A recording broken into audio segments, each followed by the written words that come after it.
80 का दशक भारतीय सिनेमा के इतिहास में एक ऐसा दौर जहां दर्शकों की पसंद तेजी से बदल रही थी।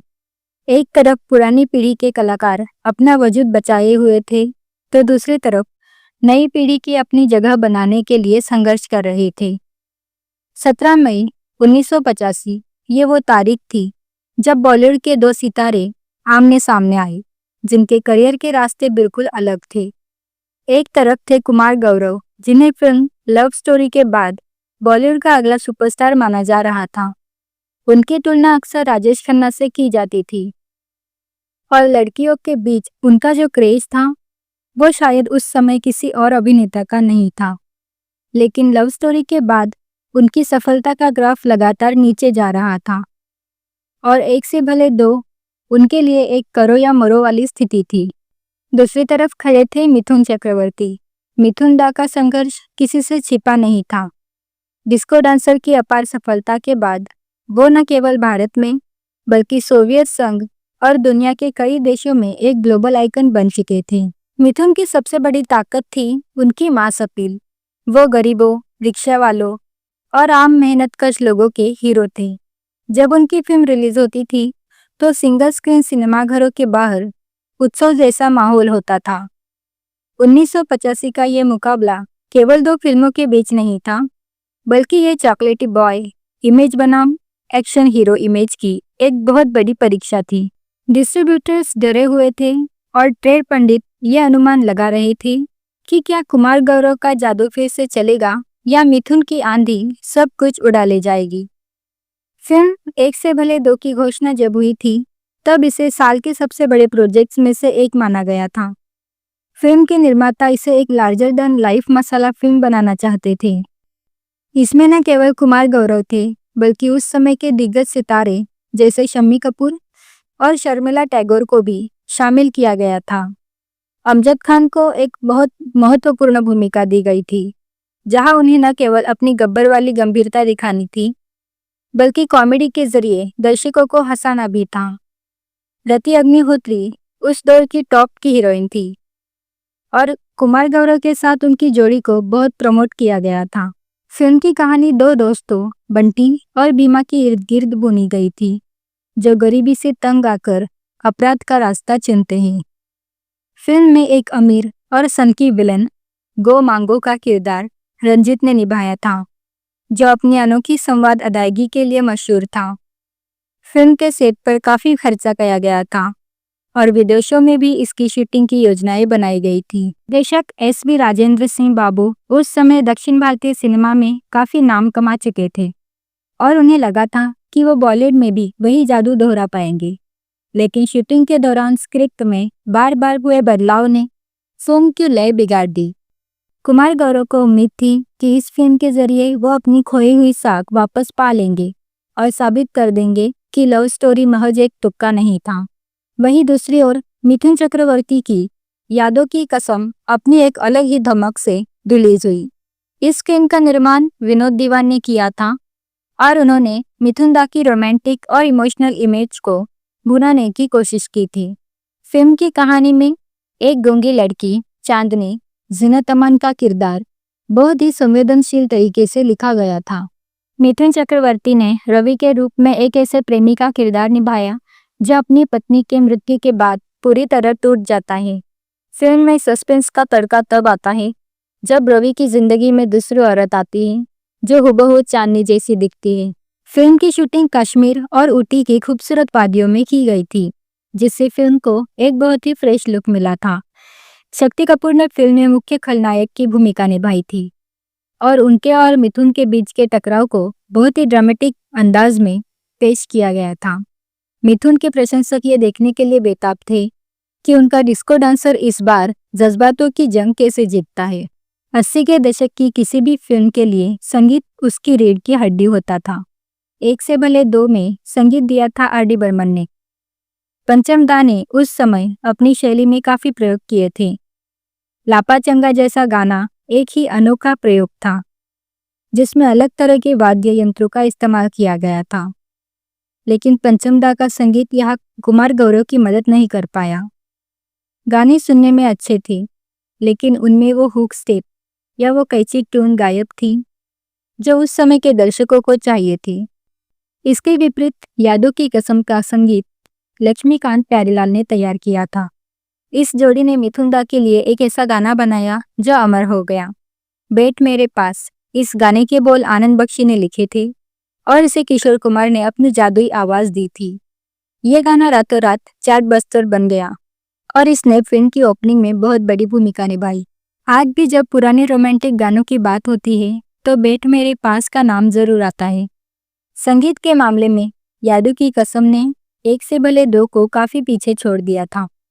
मिथुन की फिल्म के गानों में वो रूहानियत थी जो दर्शकों के दिलों तक सीधे पहुंच रही थी। जब 17 मई 1985 को दोनों फिल्में रिलीज हुई तो शुरुआती रुझाने में ही साफ कर दिया कि हवा किस तरफ बह रही है। कुमार गौरव की एक से भले दो को मल्टीप्लेक्स और बड़े शहरों के सिनेमाघरों में अच्छी शुरुआत की उम्मीद थी, लेकिन कमजोर वर्ड ऑफ माउथ ने फिल्म का खेल बिगाड़ दिया। दर्शकों को फिल्म की कहानी बहुत उलझी हुई और बोरिंग लगी। अमजद खान की कॉमेडी भी लोगों को कुछ खास रास नहीं आई। फिल्म की सबसे बड़ी विफलता इसका कमजोर निर्देशन था, जो सितारों की इतनी बड़ी फौज को संभालने में नाकाम रहा। दूसरी तरफ यादों की कसम ने सिंगल स्क्रीन पर तहलका मचा दिया। मिथुन का नाम ही काफी था लोगों को थिएटर तक लाने के लिए। फिल्म का सस्पेंस दर्शकों को अंत तक बांधे रखने में सफल रहा। हालांकि क्रिटिक्स ने इसे एक औसत मसाला फिल्म कहा, लेकिन जनता का फैसला मिथुन दा के पक्ष में था। यादों की कसम ने एक से भले दो के मुकाबले बॉक्स ऑफिस पर कई ज्यादा कलेक्शन किया। कुमार गौरव के लिए ये एक बहुत ही बड़ा झटका था, क्योंकि इस फिल्म की विफलता के बाद उनके लिए मुख्य नायक के रूप में वापसी करना लगभग नामुमकिन हो गया।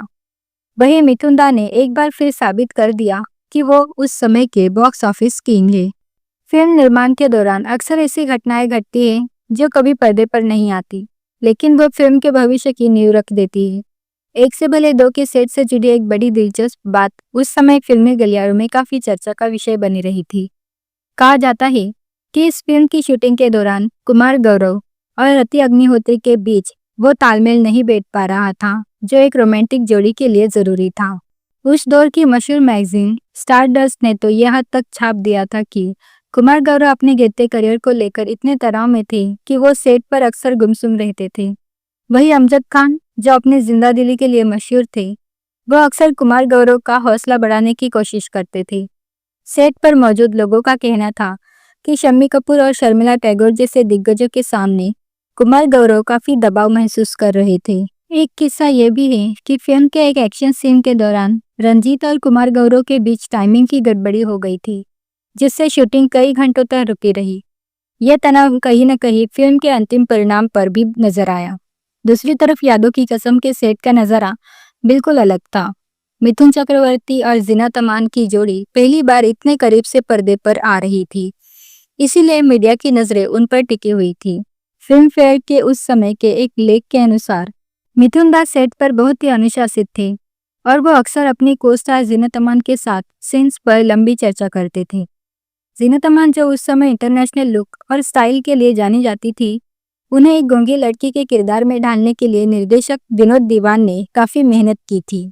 कहा जाता है कि एक इमोशनल सीन के दौरान मिथुन दा ने बिना किसी रिटेक के इतना शानदार शॉट दिया कि सेट पर मौजूद सभी लोगों ने तालियां बजानी शुरू कर दी। मिथुन की यही सहजता और मेहनत यादों की कसम की जान बनी, जबकि एक से भले दो के सेट पर सितारों की आपसी अनबन और दबाव ने फिल्म का नुकसान किया। जब ये दोनों फिल्में सिनेमाघरों में रिलीज हुई तो उस समय की बड़ी फिल्मी पत्रिकाओं ने इनका विश्लेषण बहुत ही बेबाकी से किया।